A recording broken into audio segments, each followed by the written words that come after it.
Сәлеметсіздер ме балалар? Сабаққа қош келдіңдер. Eyes Open 6 сыныптың 4 модульдің 45 беттегі тапсырмаларын орындайтын боламыз. Сабақты бастамастан бұрын ең алдымен менің каналыма подписацияны басып, тіркеліп қойыңдар, және де сабақты 10-15 минут уақыттарында бөліп, толығымен қарап, тыңдап шығыңдар, тек содан кейін ғана тапсырма орындаңдар. Сонда өздеріңе барлығы түсінікті болады.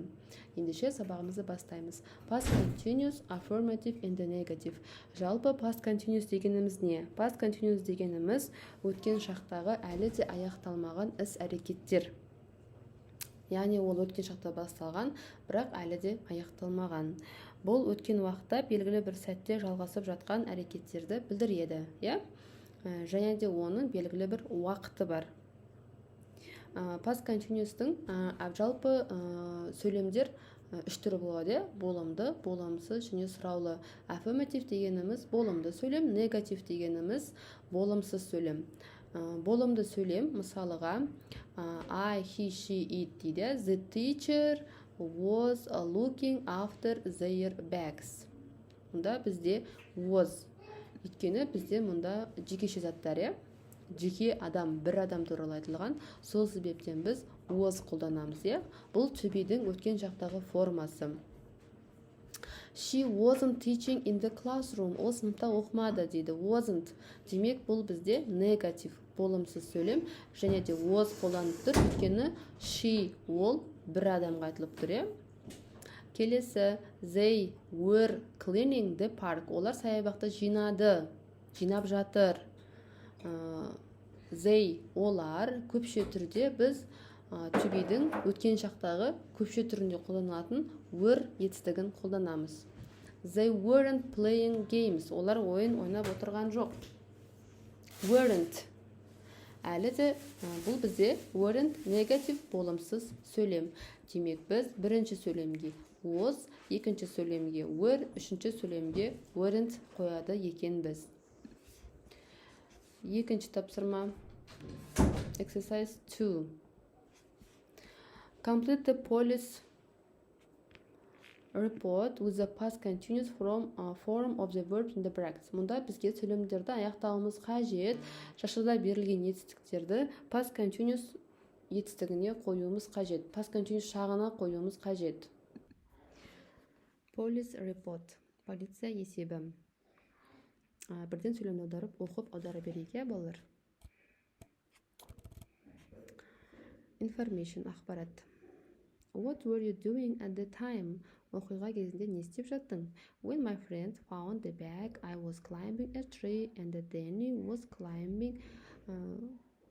was hiding behind that wall because Marcus was chasing us. Достарым сөмкені тапқан уақытта мен ағашқа өрмелеп жатқан едім. Ал Дэнни анау қабырғаның артында тығылып жатқан. Себебі Макс бізді қуып жүрген. Our teacher was standing over there. Біздің мұғаліміміз ана жерде тұрған болатын. She wasn't happy with us because we weren't helping the others. Біздің ұстазымыз бізге ренжулі болды, өйткені біз басқаларға көмектеспей жатқанбыз. Our classmates weren't playing, they were looking for rubbish and they were throwing empty cans and bottles into a bag. Сыныптастарымыз ойнап жүрген жоқ, олар қоқыс іздеп жүрді, және бос қалбырлар мен бутылкаларды сумкаға салып жатқан болатын. Мұнда мен барлығын жазып қалдырып қойдым, осы жерден жазып аласыңдар. Exercise 3, past continuous questions. Яғни бізде бұл past continuous-тың сұраулы сөйлемді қалай жасаймыз? Сұраулы сөйлемде was бен were сөйлемнің алдына шығады. Мысалыға, және де WH сұрақтары да қойылады. Мысалға, what was Lucy doing? What were they doing there? Олар онда не істеп жатты? Was he living somewhere in England? Were the men traveling to Berlin? Yes, he was. No, he wasn't. They were. No, they weren't. деген қысқаша жауап береді. Және де сұраулы сөйлемде көріп тұрғандарындай was алдында тұрады екен. Және де what W-дан басталатын сұрақтар да сөйлемнің алдында тұрады, иә. Келесі 4-ші тапсырмаға ауысамыз. Complete the conversation with the past continuous form of the verbs in brackets and listen and check your answers. Мұнда бізге сөйлемді past continuous жағында жазуымыз керек, және де нағашада берілген етістіктерді сол past continuousқа қоюымыз қажет екен, иә. Мінекей 4-ші тапсырмамыз біздің. What were you doing between 8 and 8:30 last night? Дейді. Сен кеше 8 пен 8:30 арасында не істедің деп сұрап тұр, иә. Детектив сұрап тұр. Мектептің баласы айтады. I was looking at my math book, дейді. Мен математика кітабыма қарап отырдым, дейді.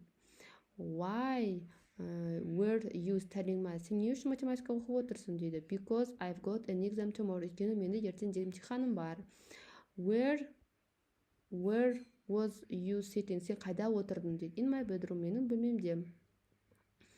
Were you talking to anyone at the same time? Ол уақытта біреумен сөйлестің бе, дейді.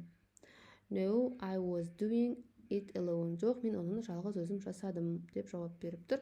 Мұнда арасына сызықтар қойып кеттім. Мынандай сұраулы сөйлемдерге қоясыңдар, иә. Келесі 5-ші тапсырма.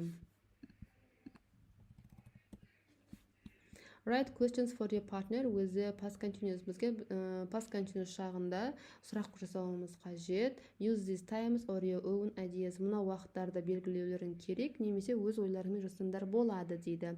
Яғни бізде past continuous шағында міндетті түрде уақыт болуы қажет. Ол қай уақытта басталғанын айту үшін, иә. Мысалға, бірінші сөйлем. What were you doing at 5 p.m. last Wednesday? Сен алдыңғы аптадағы сәрсенбіде не істедің сағат 5-те? Were you studying at 11 a.m. yesterday? Кеше сағат 11-де не оқыдың, не үйрендің? What were you watching last night? Алдыңғы күні түнде не көрдің? Were you sitting with your family at 7 p.m. Сағат 7-де отбасыңмен қайда болдың, қайда отырдың?